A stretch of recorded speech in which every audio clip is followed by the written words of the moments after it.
Yeah, Well, in now that Operation you, Northwoods. I got to get to the other video on the psychedelic thing, just because. Sorry to cut you off there, Matt, but I want before we run out of time with you, Chill Goblin. The other video that I love that you did, and we just had someone write in, Charlie Sheeher, saying that they love your work. He did a really great video about H.P. Lovecraft and his video on masculinity, which I have to check out.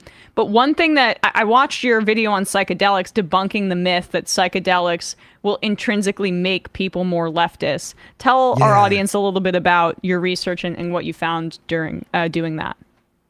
Yeah, no, I mean, I think it's like a really like, I don't know, tempting thing to believe that psychedelics make people more left wing. I certainly have believed that. But if when you look into like a lot of right wing people are doing psychedelics and more in like the public eye, talking about it. Like Joe Rogan's like the biggest advocate of psychedelics on earth right now. And it just doesn't seem the case. I think there's a lot of examples of even like far right, like Nazis taking acid and mushrooms, and just that cements their ideas even further. So I basically, my video is about that whole concept and kind of investigating whether or not having ego death, having, all these sort of like, I'm one with nature actually makes you more leftist, or does it drive into like blood and soil style fascism just as easily? And the funniest response I got to it was a bunch of centrists commented on my video being like, well, when I took psychedelics, I just learned that the left and the right are both equally bad. Or whatever. There you go. Yeah, it can even make you the most annoying person. Yeah, right. So it just, I mean, in the end, I think it's tempting for people once they take psychedelics and they have a different experience to believe that they're doing more than just reaffirming their own pre-existing worldview. But like it does feed into a little bit of some of what we're seeing, or this like this crunchy kind of holistic pipeline to QAnon stuff, where there's like this whole group of people who believe that their kind of personal self-care and healthcare, or not even healthcare, I should say, but their personal enlightenment can come honestly purely from within. And I think part of why we're seeing some of that trend towards right-wing types like Rogan and stuff, and I mean, I love sports, right? Aaron Rodgers, I feel like, has gotten way more right-wing the more he's done ayahuasca, for example. Like, brutal. But yeah, brutal. It sucks. But it's an anti-communal thing sometimes, where it's like all of my self actualization is going to come from within, and as opposed to learning and going outwards and socializing, right? I mean, I wonder what you think about that concept. Yeah, like the sort of like individualist sort of like nature of society, this like whatever, like alienation kind of complex that's going on all around us, and how that feeds into this psychedelic thing. I think that the way that psychedelics are being legalized and like, what's the word? Medicalized, I guess, where it's like, we're going to make psychedelics legal for you to take for $500 with a licensed psychologist or whatever. Yeah. Like, as opposed to like actually ending the drug war. Like, like even like Michael Pollan, the guy who wrote How to Change Your Mind, which is a really good book, I think, on psychedelics. But even he is kind of like of that school where it's like, I don't think they should be legal, even though I did a bunch of them and wrote a book about how great they were for me. I don't think they should be fully decriminalized. And yeah, it does kind of, people go inward, and kind of you become very suggestible. Your ideas become, every idea you have is like an epiphany. And yeah, it can go in really any direction. I think it's, I don't know. The individual thing is definitely a part of it.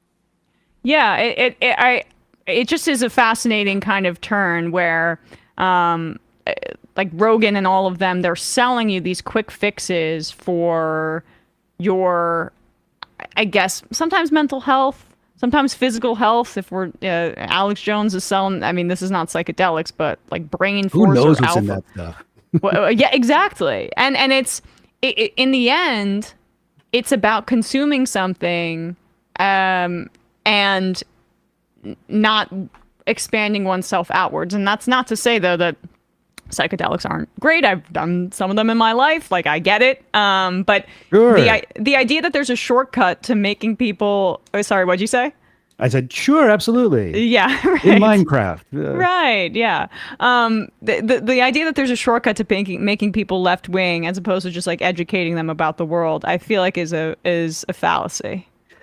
Yeah, yeah. Unfortunately, it would be nice if you could take a pill and then you'd be like, oh, wait a second, Yeah, right, Medicare for all, let's do that or whatever. right, Like, right, but, exactly.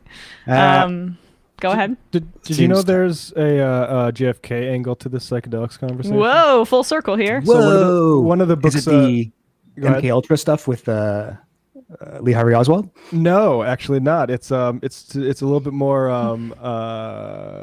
like I guess scandalous than that. Mary Pinchot Meyer, who was a divorced Cordmeyer. Yeah, she divorced a CIA agent. Cordmeyer was having an affair with JFK when he was in the White House, Ooh. including allegedly giving him pot. This is when JFK smoked pot in the White House. It was her, but she That was her? Yeah, she apparently wanted to get him and Khrushchev to take acid and thought that they would lead to world peace. That's amazing. And also, she was killed under mysterious circumstances after Yeah. JFK's death. That one seems like an open and shut case. That assassination. Yeah, right. A lot more. So it's like she got killed, like shot in the back of the head, and like the police were like, it was an expert that did this. And then what's his name? James Jesus Angleton got caught stealing her diary from her house. It was just like, Oh, totally. this one seems much more likely a CIA conspiracy. Yep. Honestly, though, maybe like late, right before JFK's assassination, if he did acid with Khrushchev, that might have worked out a little bit better. Because weren't they they had that back channel where they were communicating Yeah. outside of the watchful eye of Dulles and Co. I think maybe just do the diplomacy. I don't know if you need to put the psychedelics in there. You myself. don't need to, but I'm just saying if it happened, it might have not worked out terribly. The back channel to I save feel the like- world. I'm gonna be tripping balls. I feel like you would have to have Castro there just to like keep everything, chill. I feel like he would be a better, person to trip with than Khrushchev. Oh, But, totally.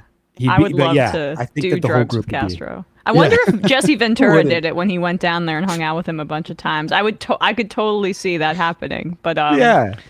Anyway, Chill Goblin, where can people support your work? Please go to his YouTube channel, and then also, of course, like you have a Patreon where this is the best way to support your work. Yeah, I got Patreon. But yeah, check out my YouTube channel before you hit up my Patreon. Just make sure that you're into the stuff I'm doing.